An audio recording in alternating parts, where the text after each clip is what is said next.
mes amis, j'espère que vous allez bien. Nous nous retrouvons aujourd'hui pour une nouvelle émission de À chacun son GI. Et aujourd'hui, j'ai la chance de recevoir Frédéric Barbet, hypnothérapeute. Bonjour Frédéric. Bonjour Annalène, merci de ton invitation et bonjour à tout le monde. Je suis vraiment ravie. Alors, on se connaît très très peu, Frédéric. J'ai eu la chance d'être interviewée sur ta chaîne il y a 15 jours à peu près ou 3 semaines. Et là, tu me fais vraiment l'honneur d'accepter de venir sur la mienne. Et je vais enfin pouvoir te découvrir. Qui est Frédéric Barbet?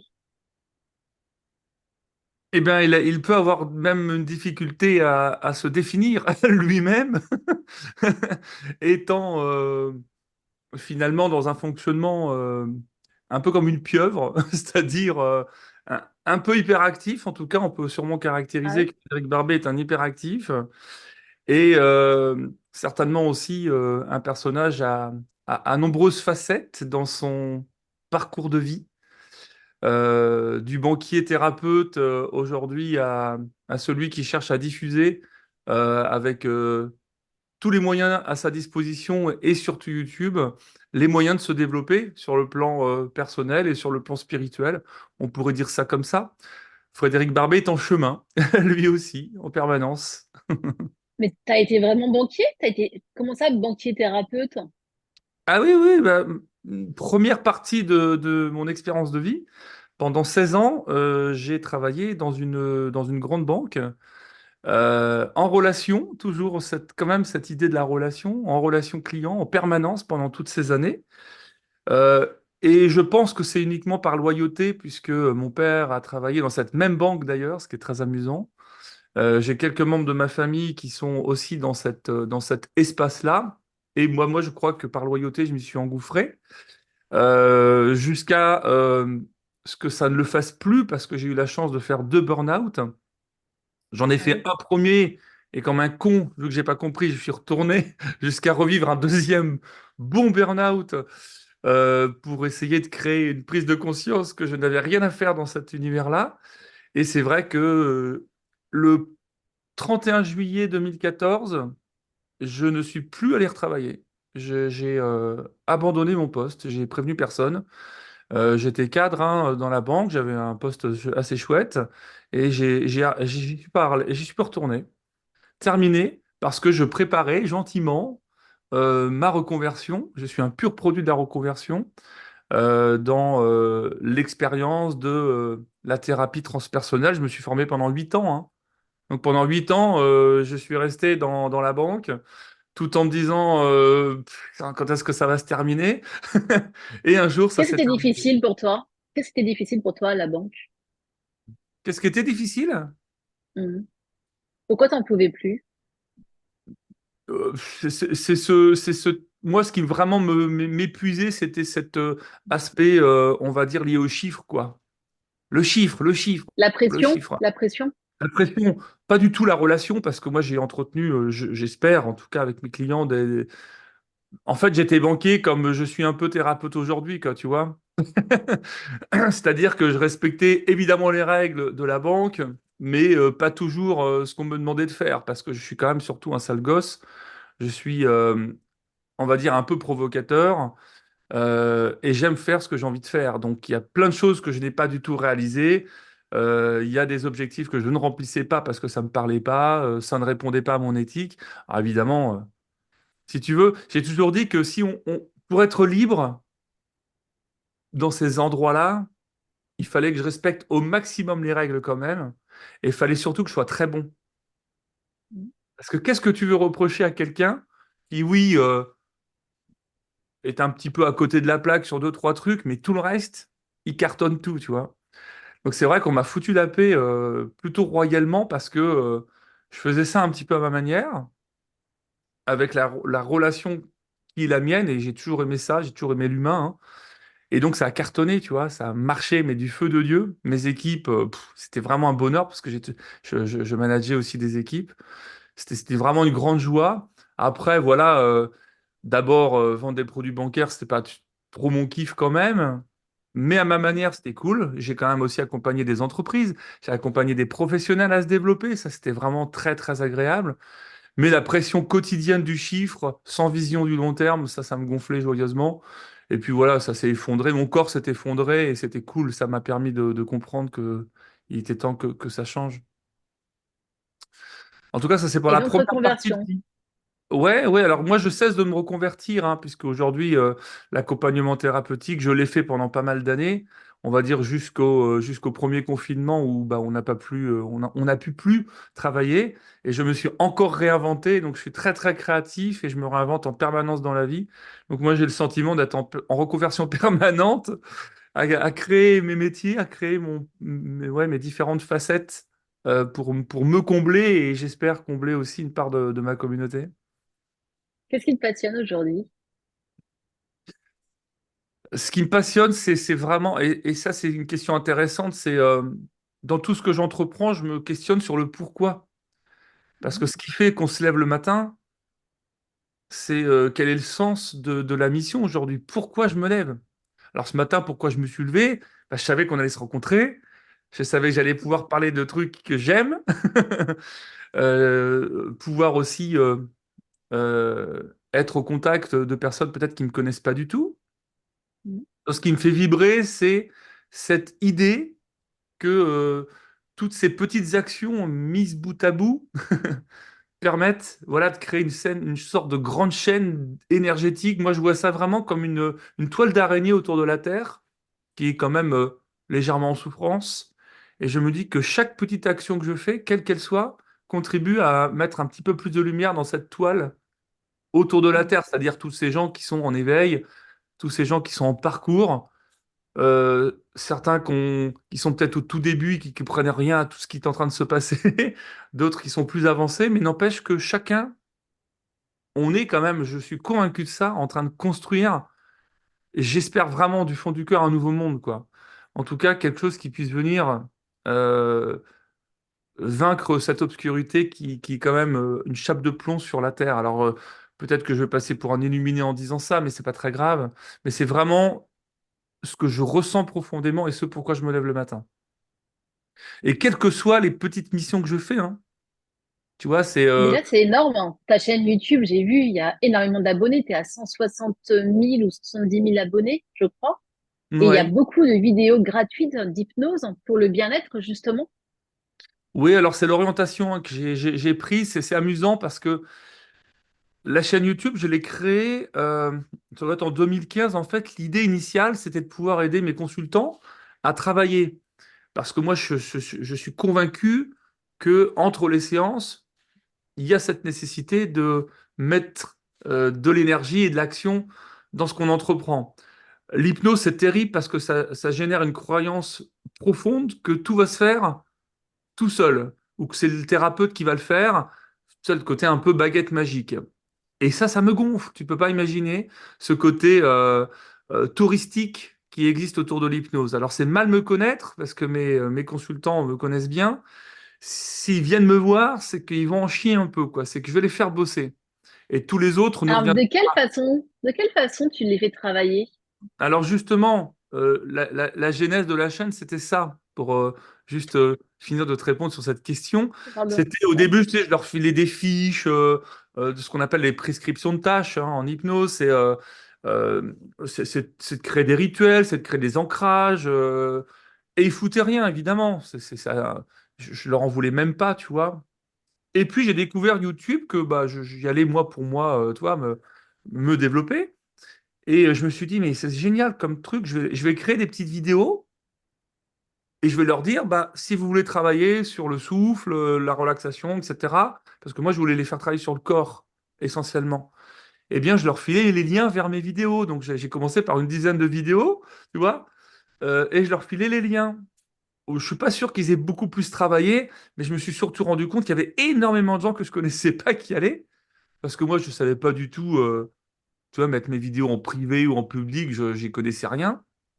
Et en fait, je me suis dit, c'est génial ça. J'ai pris conscience que je pouvais toucher des gens que je connaissais pas, qui me connaissaient pas forcément, et ça a cartonné, quoi. Donc j'ai commencé à faire des petites vidéos, tu sais, bien sages, hypnose et confiance en soi, hypnose et sommeil, des trucs pas trop perchés, tu vois. Et ça a vraiment bien marché. Et moi, ce que j'aimais profondément, c'était l'hypnose spirituelle, tu vois, les trucs bien, bien. qui permettait d'aller visiter des espaces de l'invisible, quoi.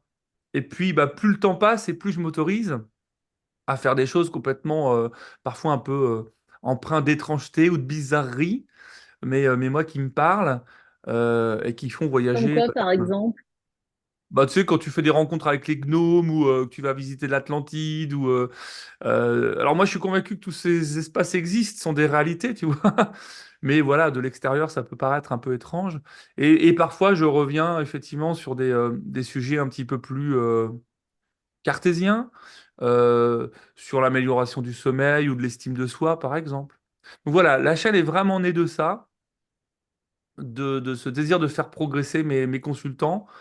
Et voilà, pour répondre à cette question sur la chaîne et comment je fais travailler euh, mes consultants, c'est vraiment beaucoup par ça, ou par ce que j'appelle des prescriptions de tâches, c'est-à-dire que je les fais travailler consciemment sur, par exemple, les raisons qu'ils ont évaluées, qui expliquent pourquoi ils ont développé une phobie, ou des choses comme ça. On travaille avec l'inconscient, mais je suis convaincu qu'il faut aussi faire travailler le conscient pour créer vraiment un changement assez profond. L'inconscient seul, pour moi, ça fonctionne pas. Le travail de l'hypnose seul ne fonctionne pas non plus très bien s'il n'y a pas une intégration corporelle non plus. Et donc, ça se passe comment? Tu reçois chez toi? Tu as un cabinet où tu fais en visioconférence? Et après, tu renvoies les gens sur ta chaîne YouTube? Ça se passe comment exactement? Alors déjà, je reçois beaucoup moins, voire presque plus, parce que bah, je suis un peu occupé ces derniers temps. Vraiment, entre cette première reconversion, effectivement, de 2014, bah, finalement, il y a eu encore des reconversions derrière, où aujourd'hui, j'ai développé un certain nombre de marques autour de Frédéric Barbet. euh, D'accord? qui permettent à chacun de pouvoir trouver des espaces de développement.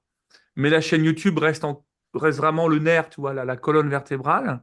Mhm. Mais sinon, bah, là, je suis dans un studio d'enregistrement à l'étage d'une maison en Seine-et-Marne et en dessous, eh bien, on a des espaces pour recevoir des consultants. Mon épouse ayant quitté l'éducation nationale il y a quelques années et elle a rejoint à 100% l'accompagnement aujourd'hui.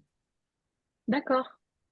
Donc aujourd'hui, c'est vraiment une affaire de couple aussi, dans ce que l'on entreprend, ce qui est vraiment chouette. Ah ouais, effectivement. Bah, ça marie mon énergie extrêmement débordante et mon côté justement un peu provocateur dans la thérapie.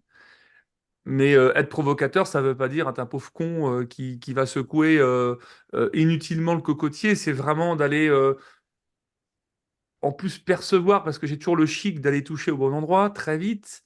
C'est vraiment secouer à cet endroit et pas lâcher, parce qu'en fait, quand on est hypnothérapeute, l'idée c'est de créer de l'émotion.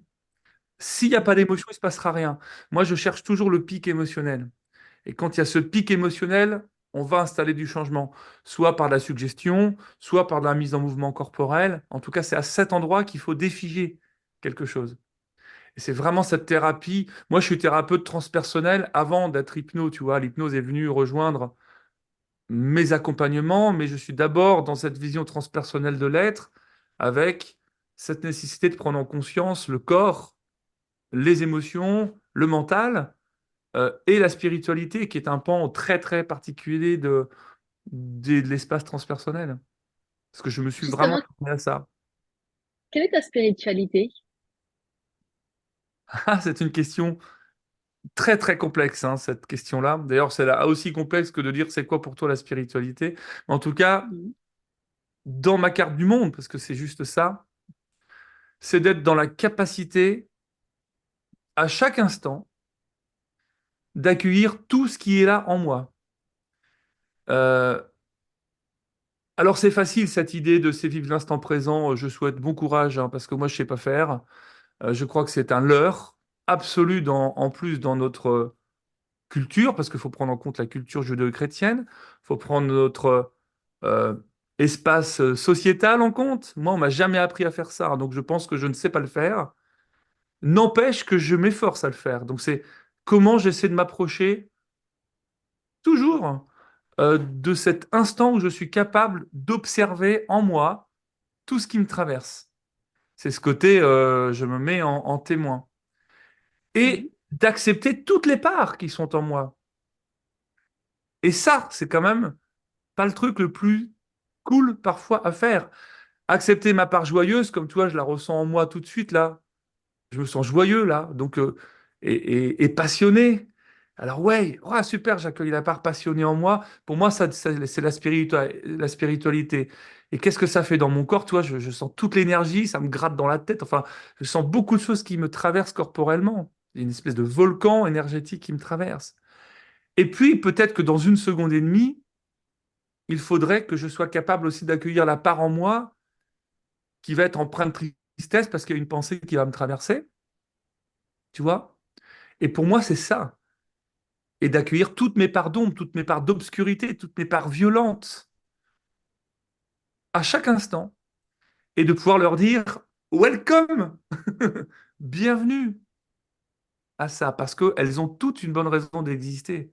C'est, pour moi, c'est vraiment ça, hein. C'est pour ça que je suis très en difficulté avec d'ailleurs l'espace de la spiritualité au sens large parce que je trouve qu'il y a des parts d'ego qui sont très, très, très, très importantes. J'ai jamais vu autant d'ego que dans ces endroits-là. Et en même temps, je me dis, mais merde, mais peut-être que je suis pareil et que je m'en rends pas compte, hein, faudra me le dire. Mais c'est quand même bizarre, ce milieu de la spiritualité où on n'est pas foutu d'accueillir euh, même la joie que ça procure à l'autre de vivre son expérience comme il doit la vivre. Comment on ne peut pas regarder avec beaucoup d'affection euh, l'autre qui traverse son incarnation comme il doit la traverser. Et quelle que soit la manière dont il le fait. Alors je sais que ça a sa limite, hein, parce que accueillir dans l'amour, la bienveillance, celui qui assassine, bon, moi je sais pas le faire, ça, hein, honnêtement, non, hein. Il y a une part de moi qui dit non, il y a une part de moi que ça fout en colère, et c'est OK, tu vois. Mais j'aimerais pouvoir le faire. C'est vrai? Ah, j'aimerais pouvoir le Ça, faire. ça Tu te sais, quand semblerait juste? ce serait certainement l'ouverture ultime, tu vois. Ce serait quand même, je pense, l'ouverture ultime, parce que j'imagine que celui qui fait ça a quelque chose à comprendre dans son incarnation. Mais moi, je suis, voilà, humblement, j'admets que j'ai une limite à cet endroit. Parce que ça, voilà, ça éveille trop d'émotions pour moi, donc ça me fout dans un endroit où j'ai du mal à accepter ça. Le pire avec les violences aux animaux, pire, ou pareil, il n'y a pas pire, la pédophilie, des choses comme ça. Tu sais, quand tu es thérapeute, moi, je me suis formé à la psychopathologie. Donc, quand tu regardes l'aspect psychopathologique du pédophile, je suis désolé, on parle de trucs qui sont peut-être un peu bizarres, mais c'est passionnant aussi, c'est de se dire, bah oui, c'est une maladie mentale. Cette personne-là, elle n'est pas capable de gérer sa pulsion. Tu as Donc, déjà eu comme ça des patients qui avaient ce problème-là? non, parce que Ou je suis tu... pas, c'est pas mon métier d'accompagner ça. Mais j'ai voulu me former à ça pour pouvoir l'identifier et suggérer très fortement d'aller consulter, tu vois. Mais moi, je n'accompagne pas ça. C'est de la, c'est du monde de la psychiatrie et des psychologues, ce que je ne suis pas. Et je suis très prudent là-dessus, hein. Mais n'empêche que l'intérêt, c'est d'identifier. Et moi, j'aime comprendre. Je suis passionné par la psyché. Je la trouve incroyable. La psyché, elle fait tout pour défendre la vie, la pulsion et son intégrité. Donc vis-à-vis de ces troubles-là, c'est de la maladie mentale. Ce sont des personnes qui sont avec une emprise forte d'une pulsion, qui sont incapables de gérer. Donc tu vois, si je me mettais dans cette posture, je me dis, waouh, bah, ils peuvent pas gérer ça. Tu vois, donc il faut les accompagner. Mais moi, dans ma posture de Frédéric, ça me fout dans une colère folle, tu vois. Donc, Bien sûr. ça crée des dualités, mais l'humain est de toute façon en prise en permanente avec de la dualité. Je ne sais pas si un jour je serai dans une telle capacité d'amour et d'ouverture que j'accueillerai comme ça tous les êtres humains, quels que soient leurs actes, dans l'amour. Pour l'instant, c'est trop compliqué pour moi. Mais je fais de mon mieux. Et à chaque instant, je fais de mon mieux. C'est déjà beaucoup, hein? C'est déjà beaucoup. Voilà Est-ce ma que tu te vision de sens la spiritualité. accompagné? Ouais, alors mais du coup, moi, je vais aller un peu plus loin. Est-ce que tu te sens accompagné par un ange ou par un guide? Est-ce que tu as le sentiment que tu as quelqu'un qui t'aide sur ton chemin ou non? Ah oui, oui, oui. Alors, ce qui est sûr, c'est que j'ai une team.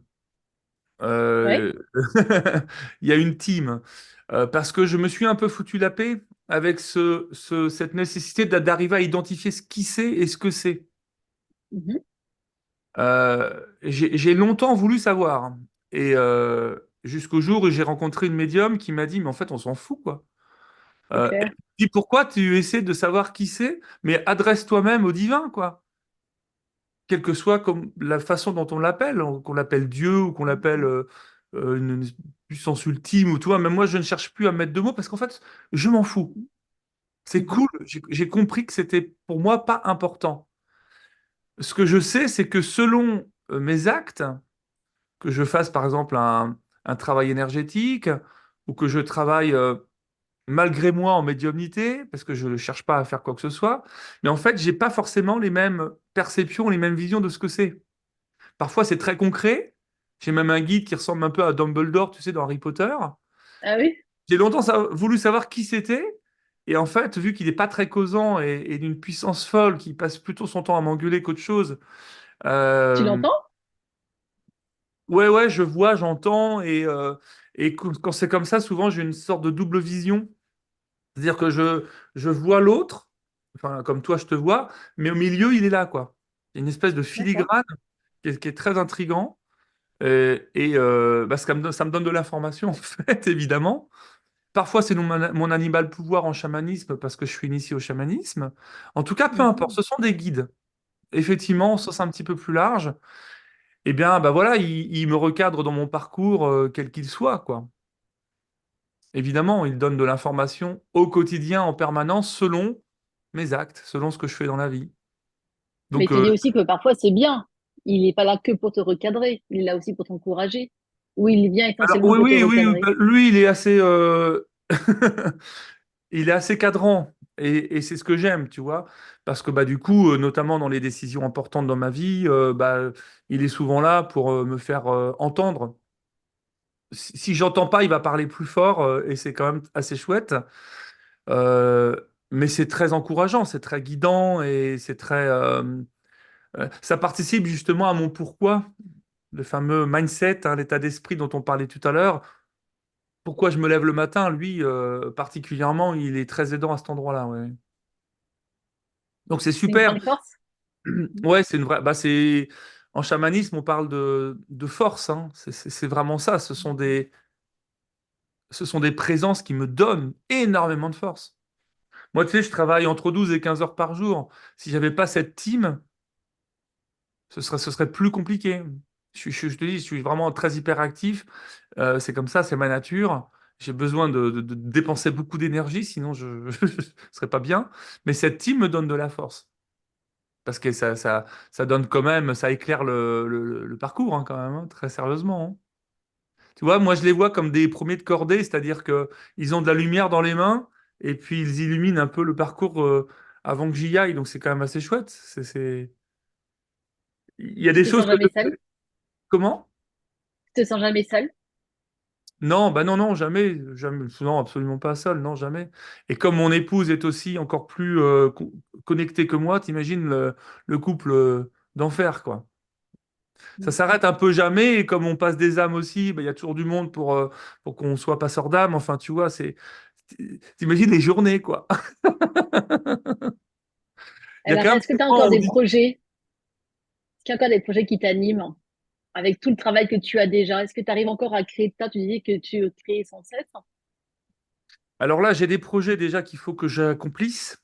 Je me vois en écran de contrôle, j'ai quand même une mine. Euh, il va falloir que je veille à ces poches sous les yeux qui sont caractéristiques du fait qu'il faudrait que je prenne quelques petits jours de congé. Donc là, je pense que dans quelques semaines, je prends une semaine pour lâcher un peu, même si c'est compliqué pour moi. Et voilà, j'ai deux projets très très importants là qu'il faut que je mette en route.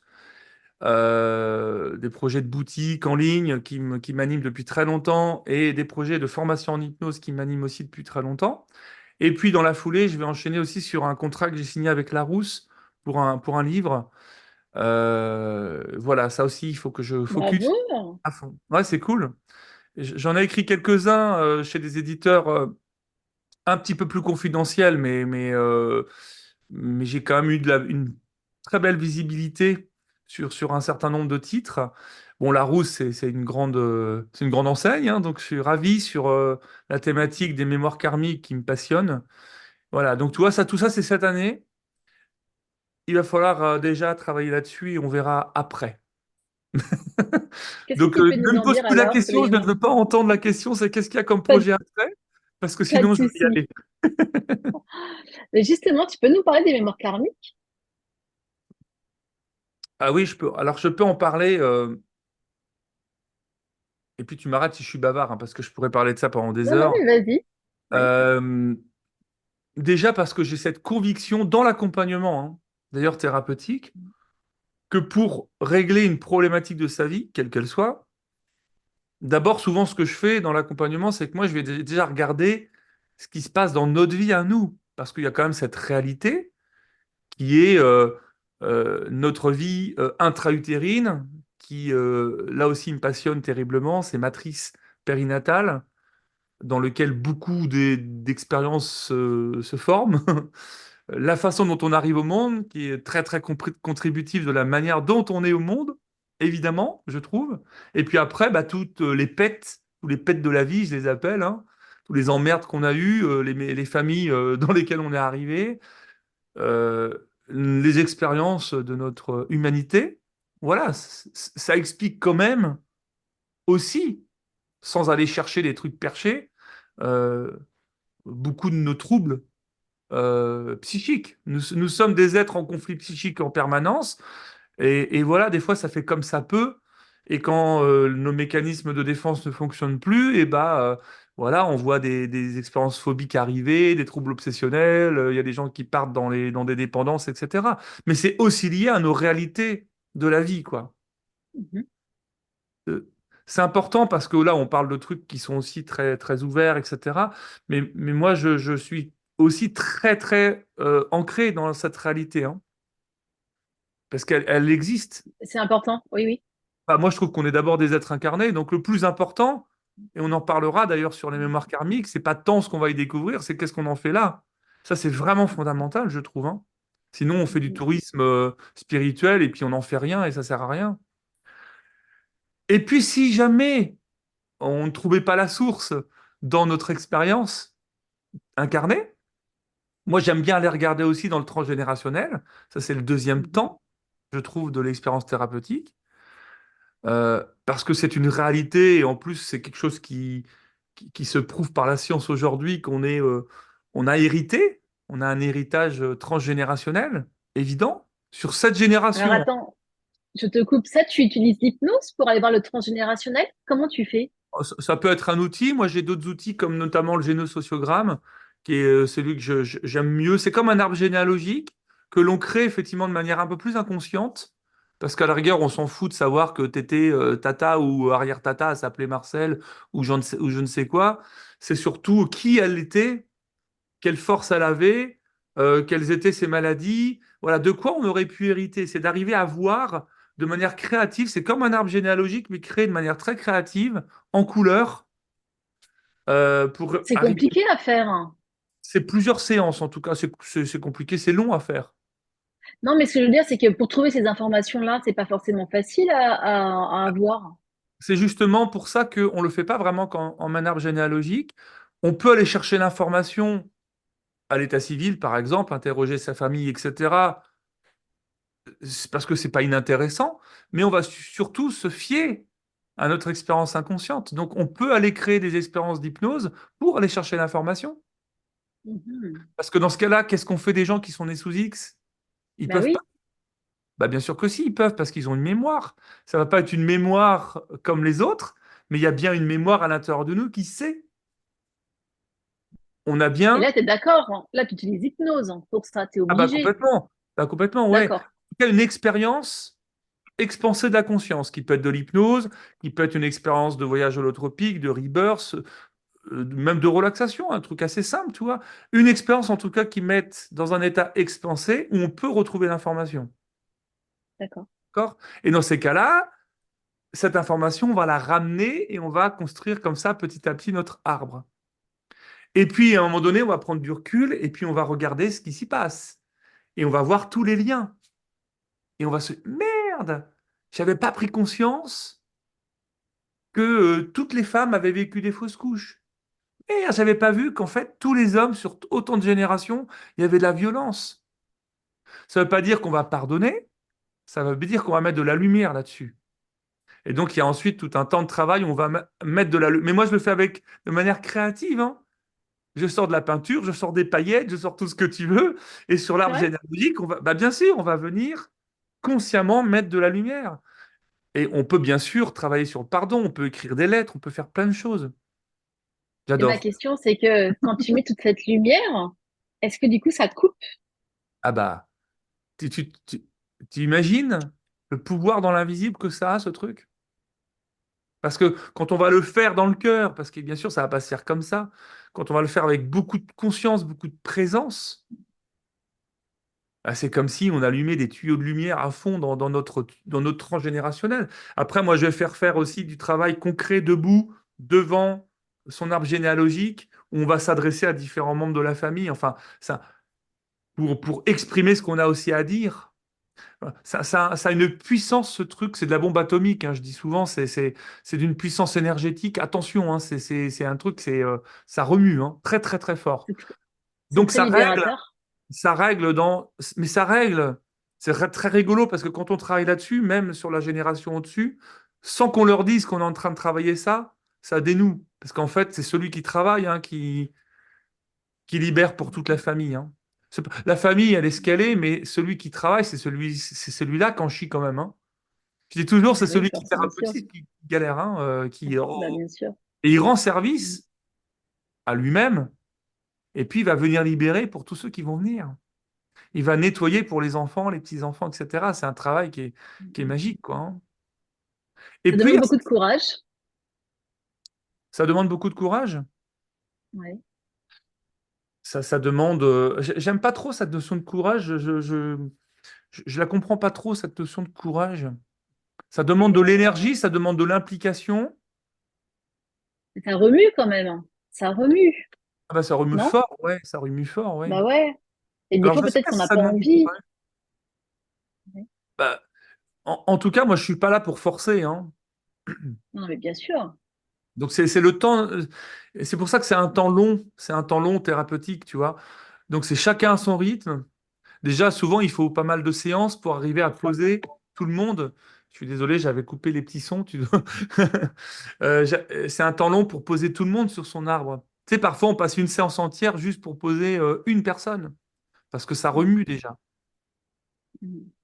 Donc, on peut remonter comme ça au moins sur 3 ou 4 générations, parce que la 4e génération, on va même découvrir, et ça, c'est la psychogénéalogie qui l'a vraiment montré, on découvre des mémoires phobiques très souvent sur la 4e génération. Ça veut dire que l'expérience vécue à cet endroit-là a une répercussion sur nous, alors que souvent même, on ne sait même plus pourquoi. 4 générations dessus, on ne sait même pas trop forcément ce qu'ils ont vécu, hein.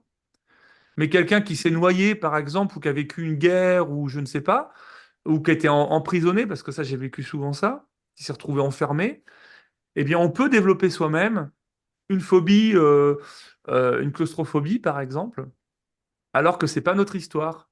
Mais par contre, tu vois, en hypnose, par exemple, on va avoir des réminiscences, on va avoir des images d'enfermement, on va pas comprendre pourquoi, on va sentir dans son corps qu'on se sent compressé, on va pas comprendre pourquoi.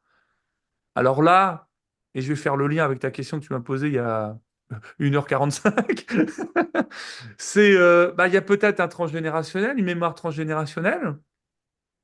La question, c'est qu'est-ce qui s'est passé du côté des grands-parents ou peut-être au-dessus, parce que là, regardons si on n'arrive pas sur la guerre, sur des expériences comme ça. Et puis, c'est peut-être karmique. Troisième pan de la thérapie. Pour moi, hein, dans le transpersonnel, c'est ma vie, mon œuvre, comment je suis né, etc. Le transgénérationnel, et peut-être qu'il y a du karmique. Et tu sais, une fois que tu as travaillé sur ces 3 aspects, pour moi, tu as déjà quand même fait un sacré tour d'horizon, hein. Mais ça ne veut pas dire qu'il va falloir faire une thérapie pendant 1000 ans, parce que peut-être que l'inconscient va nous amener directement sur le karmique. Moi, je demande à l'inconscient, tu vois, je demande à cette à l'esprit supérieur. J'aime bien l'appeler comme ça par moment. Ça veut dire que je demande à l'âme, je demande à l'esprit supérieur, bon, c'est où le merdier, quoi? Est-ce que Tu c'est l'as dans fait pour la toi-même? vie? Alors déjà, moi, tu sais, j'ai fait une dizaine d'années de thérapie, hein, puisque bah, il a fallu que je j'aille travailler sur un certain nombre de choses. Quand j'ai commencé à me former, finalement, ça commence à remonter. J'ai dû commencer en 2004 mes premières formations. Et j'ai commencé par le corps. J'ai fait 2 ans de formation pour travailler sur le relâchement corporel. Et quand tu relâches le corps, bah, inutile de le dire que derrière, et tu le sais, et vous le savez vous aussi, qu'on a les mémoires émotionnelles qui sont tout de suite disponibles. Et donc ça fait comme ça a pu. Et là, j'ai recontacté effectivement plein de choses qui avaient besoin d'être réglées. Mais j'ai dû le faire parce que d'abord, moi, j'ai développé des phobies très importantes. Et c'est une des raisons pour lesquelles j'ai dû arrêter aussi d'aller travailler dans ce milieu dont j'ai parlé tout à l'heure. Je ne pouvais même plus remonter dans un transport en commun. J'avais 4 heures de transport tous les jours. Et un jour, c'est devenu impossible. J'ai développé des paniques, des crises très classiques, hein, de la phobie. Donc il a fallu que je travaille ça. Et ça a mis un petit peu de temps pour remonter à l'origine, qui était une spécialisation pour me faire opérer des yeux, etc. Et c'était très intéressant parce que tout est remonté, quoi, hein. Donc voilà, j'ai une structure, c'est la structure phobique. Aujourd'hui, j'ai plus de problème avec ça. Je peux même me faire voyager, tu vois, ce que je ne pouvais plus faire. Je pouvais même plus sortir de chez moi parce que j'avais développé une phobie sociale. Donc j'ai fait beaucoup de travail thérapeutique. Voilà, ouais, une bonne dizaine d'années. J'ai fait de la psychanalyse que j'ai vraiment adoré, mais très vite. Et mon psychanalyste était formé à plein d'autres trucs plus sympas comme le travail sur les mouvements oculaires, EMDR, auquel je suis aujourd'hui formé aussi. J'ai travaillé en EFT, enfin, j'ai fait beaucoup de choses parce que tout simplement, tu vois, dans l'accompagnement thérapeutique, à chaque fois que j'ai senti que ça venait toucher quelque chose, j'ai décidé de le travailler. Et je crois que pour tous les thérapeutes, c'est absolument fondamental que de pouvoir accompagner de manière sereine. Donc dès lors que moi j'ai une projection ou dès lors que ça me remue, tu vois, je laisse pas ça parce que c'est pas sain pour l'autre.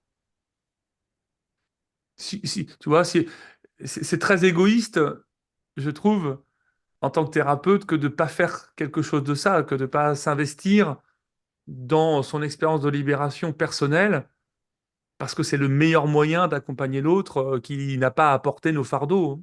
Parce que ça se verra dans la thérapie d'une façon ou d'une autre. Et on ne peut pas empêcher ça non plus. C'est dans mes accompagnements, encore aujourd'hui, ça m'arrive d'être dans un transfert, dans une relation transférentielle. On ne peut pas l'empêcher. C'est, c'est, c'est C'est illusoire. humain. Ben ouais. C'est humain. Et puis c'est guérisseur surtout. C'est transformateur. Le tout, c'est qu'est-ce qu'on en fait et est-ce que j'ai bien identifié ce que c'était? Et dans ces cas-là, c'est cool. Mais si ce que j'identifie ce que c'est, et puis que ça m'emmerde, que ça me met en colère, alors là, il faut aller travailler sur soi. Donc, bien évidemment, moi, ça m'a demandé du temps, ça, pour arriver à une sérénité telle qu'aujourd'hui, j'ai l'impression de pouvoir accompagner presque toutes les thématiques. Et j'avais sous-estimé ça, hein. C'est-à-dire, tu sais, tu passes de banquier à thérapeute, c'est cool, hein. Ah, je suis formé, hein, j'ai fait 8 ans de formation, j'ai mon petit cabinet, c'est cool. Le premier mois, j'ai cru que j'allais jamais m'en sortir. J'avais 4 clients, hein, mais j'ai cru que j'allais jamais m'en sortir parce que j'avais pas prévu à quel point c'était impliquant émotionnellement. Donc je suis retourné travailler sur moi. C'est mes premiers récits de viol, mes premiers récits de violence. Je me suis dit mais putain, c'est quoi ce délire? Je vais jamais pouvoir. Ça me touchait trop en Ouais, fait. Si tu veux, moi je suis bien quelqu'un dans sûr. le cœur, hein. Ça me touchait profondément. Alors je suis toujours profondément touché parce que pour moi c'est rempli d'humanité, tous ces gens qui viennent consulter, c'est courageux justement. Et je le dis souvent, tout le temps à la première consultation, merci d'être là et quel courage. Euh, et en même temps, je ne suis plus empalé émotionnellement. Important, ouais. Mais c'est pas Quand- facile. Bah, pour moi, maintenant, c'est facile. Et des fois, parce que je fais des formations, il me dit, mais t'es plus sensible, tu ressens plus ça. Je dis, bah, bien sûr que si. je suis émotionnellement bouleversé par le récit d'une personne qui me parle de son expérience quand il se faisait frapper quand il était petit. Parce que les expériences en thérapie, elles sont évidemment dures, mais dans la médiumnité aussi, on a des récits qui sont d'une violence parfois tout à fait inouïe. Il y a des gens qui ont des trajectoires de vie. Tu sais, des fois, il y a une part de moi qui dit, mais putain, mais comment ils ont fait, quoi? Leur incarnation, elle est à chier. Comment ils ont fait pour se mettre dans une telle situation et comment ils font pour se remettre dans de telles situations? Parce qu'il y en a qui rejouent les scénarios jusqu'à ce qu'ils doivent comprendre quelque chose. Oh, ça fait 20 fois qu'ils tombent sur les mêmes mecs et les mêmes cons, quoi. T'as pas compris? Donc oui, oui, bien sûr que ça me touche. Ça me touche profondément, mais je ne suis plus du tout impacté. Et heureusement, hein. Mais parfois, ça m'arrive de pleurer avec des consultants parce que c'est juste le bon moment. Moi, je suis pas psychanalyste, hein, donc j'ai pas besoin d'avoir une espèce de recul absolu, tu vois. Non, non, moi, je suis avec l'autre. Donc parfois, voilà, on traverse l'émotion ensemble, et parce que c'est de l'émotion, c'est pas, c'est tout, c'est génial, c'est ça. Et c'est pas pour ça que je suis empalé et que je ne saurais plus être en mesure d'accompagner. C'est ça, faire preuve d'humanité aussi, je trouve, hein, c'est de partager la joie de l'autre, être dans son espace de tristesse. Mais c'est pas la mienne. Mais ça me touche, forcément. Qui a influencé ta vie quand tu étais petit ou adolescent? Qui a eu un impact dans ta vie? Un impact positif? Alors, ce qui est sûr, c'est que c'est pas l'école. J'ai un avis Pas de sur. prof. Bon, il Aucun y en a prof. eu tardivement. Moi, j'étais un incompris de l'école, en fait. J'ai pas forcément bien vécu ces endroits-là.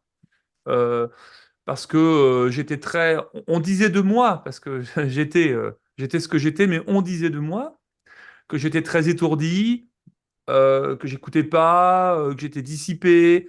Tous mes carnets de notes, c'est ça. Euh, Aujourd'hui, j'accueille en moi le mépris que je ressens pour les personnes qui ont dit ça. Vraiment. Et je suis triste. Tu vois, je ressens vraiment de la tristesse en disant ça. Aujourd'hui, les enseignants qui peuvent dire ça de l'autre. Non, je n'étais pas étourdi. J'étais juste en transe hypnotique. J'étais juste pas là.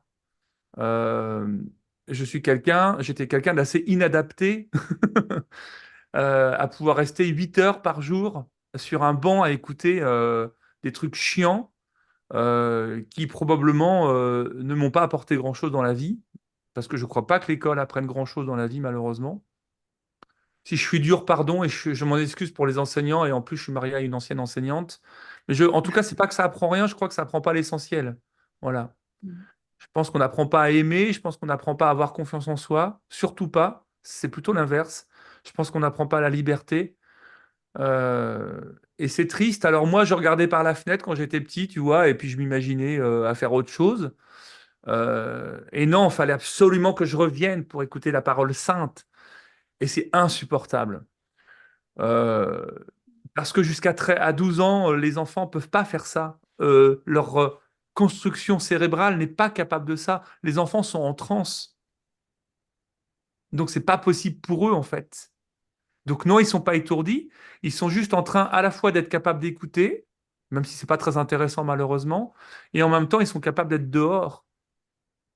Donc il faut absolument écouter ça. C'est cérébralement, cognitivement pas possible pour eux.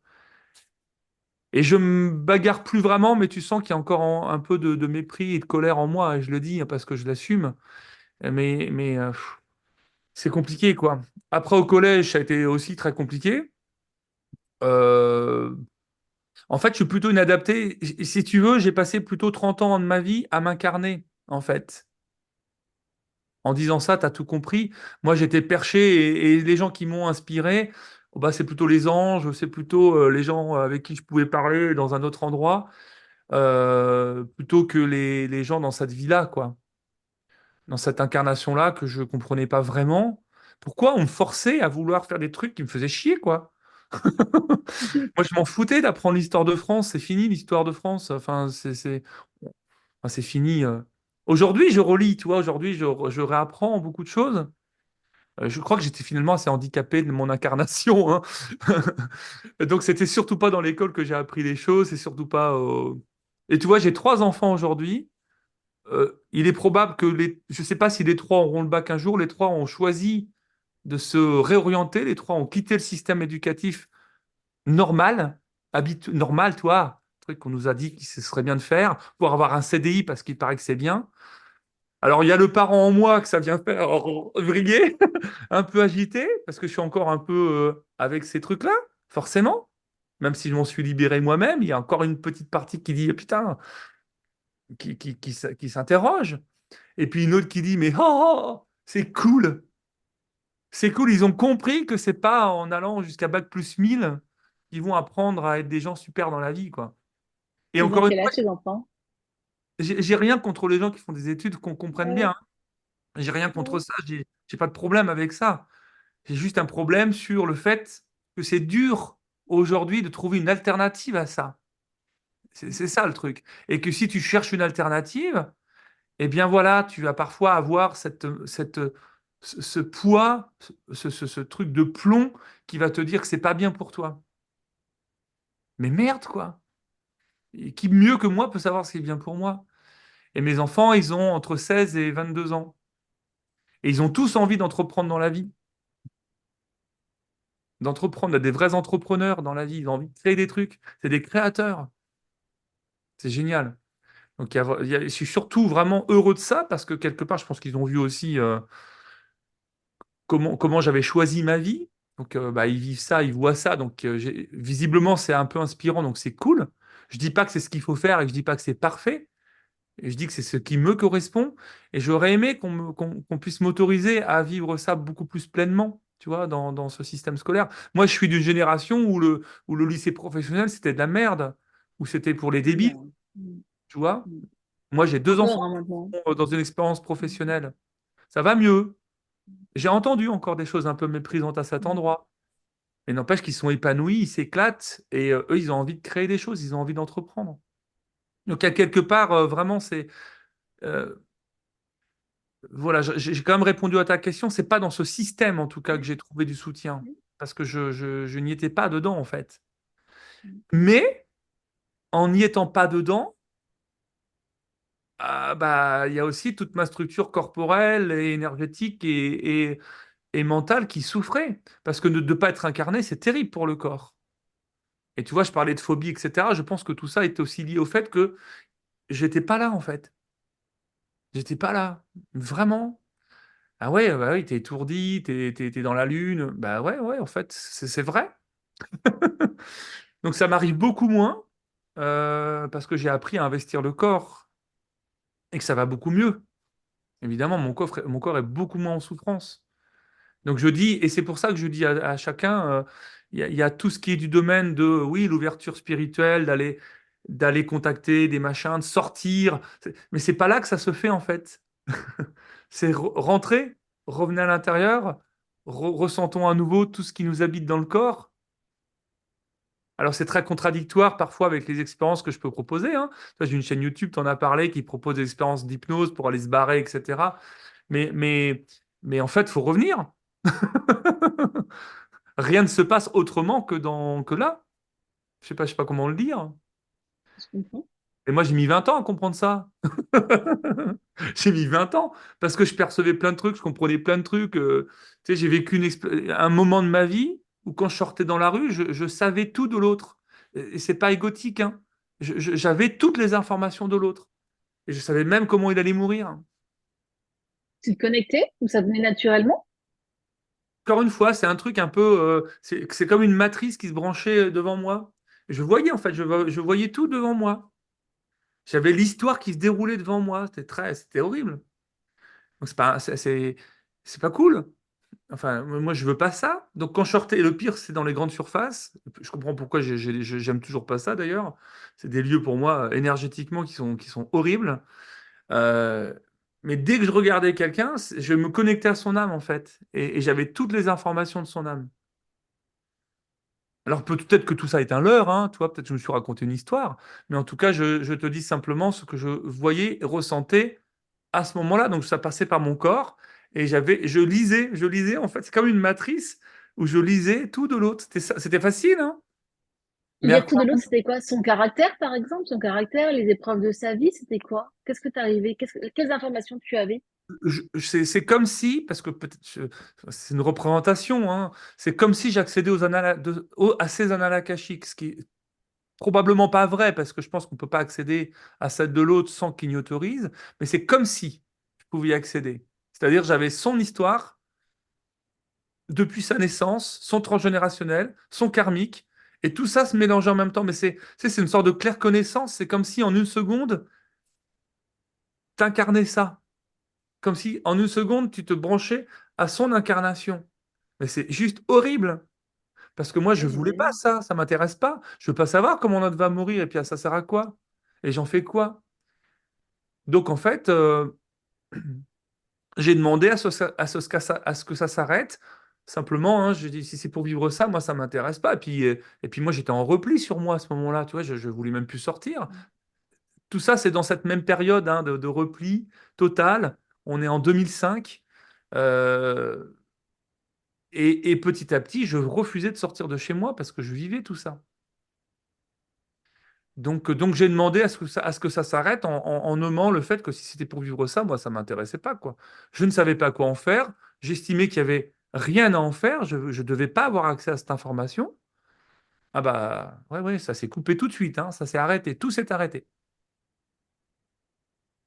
Ils ont répondu à cette demande.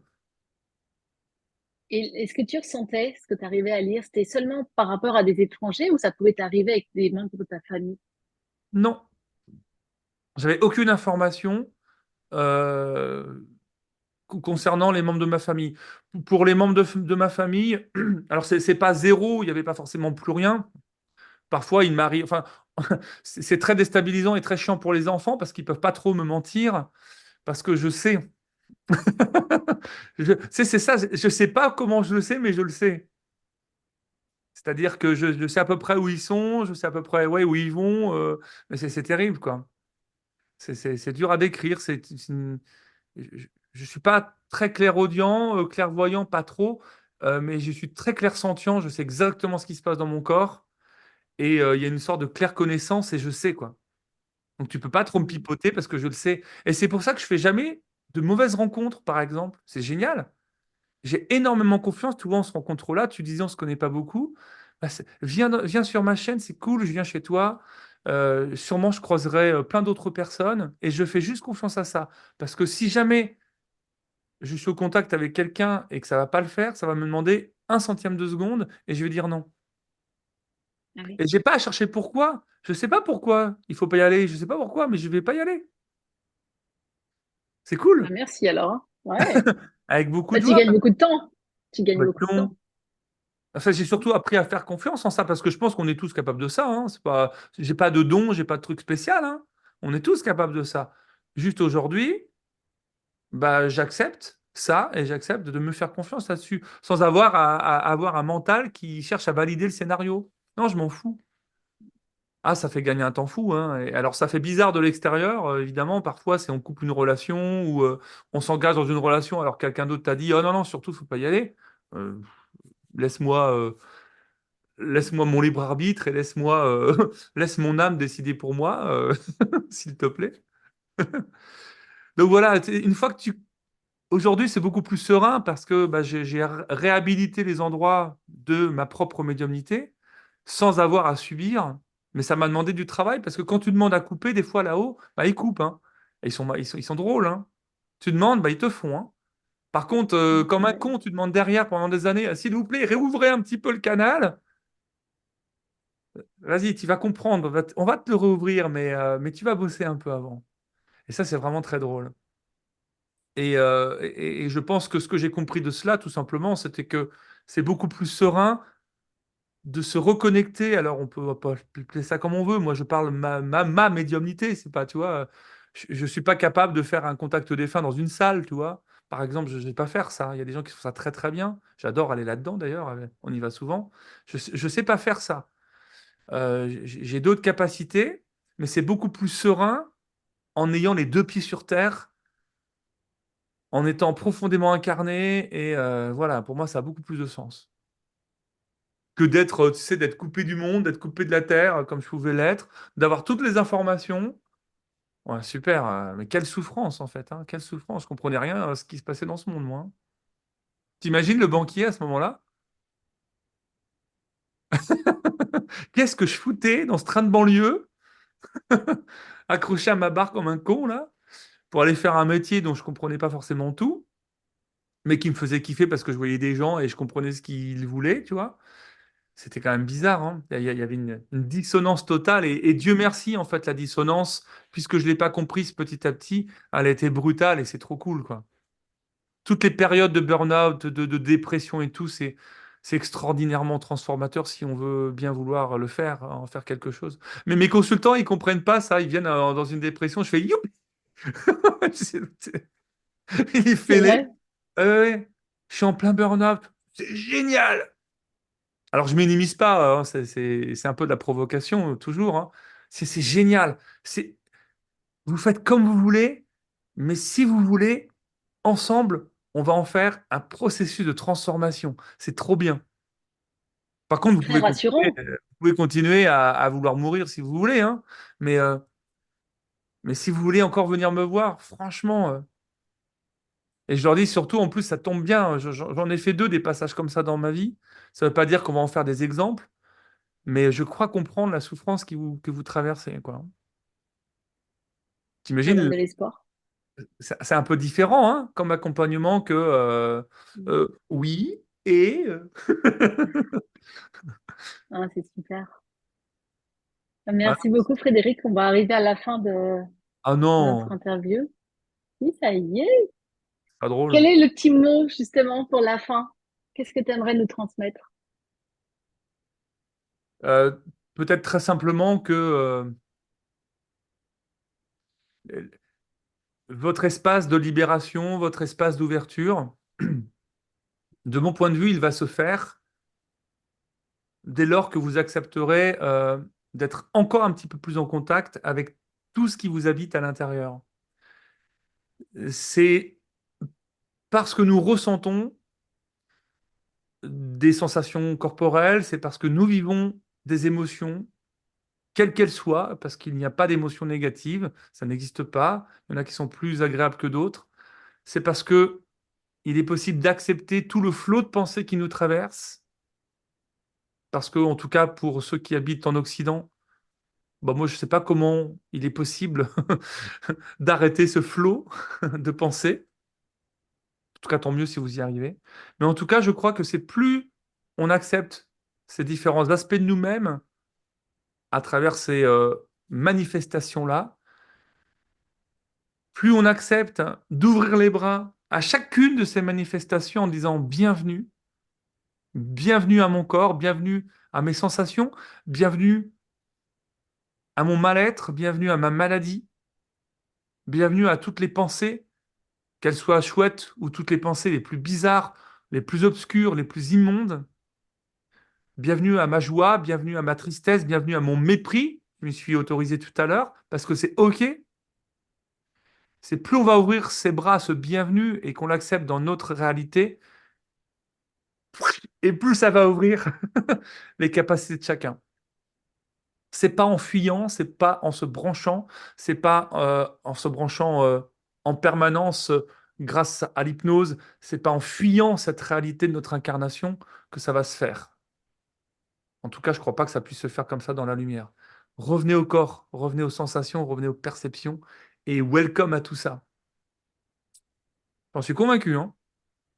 Parce que pour moi, la porte de la spiritualité, elle est juste derrière ces trois aspects. Corps, émotion, pensée, c'est les poupées russes, hein. Derrière, la quatrième porte, c'est la spiritualité. Donc ça sert à rien de sauter dans la quatrième porte du premier coup, elle n'est pas ouverte. Et promis, je fais un dernier mot de la fin, c'est et en plus, c'est la neuroscience aujourd'hui qui montre ça, hein. La spiritualité, on y a accès dans un corps relâché, dans un corps relâché, dans une structure émotionnelle vivante et acceptée, qui est aussi relâchée, qui n'est pas contrainte, et parce qu'on se fout la paix avec les pensées.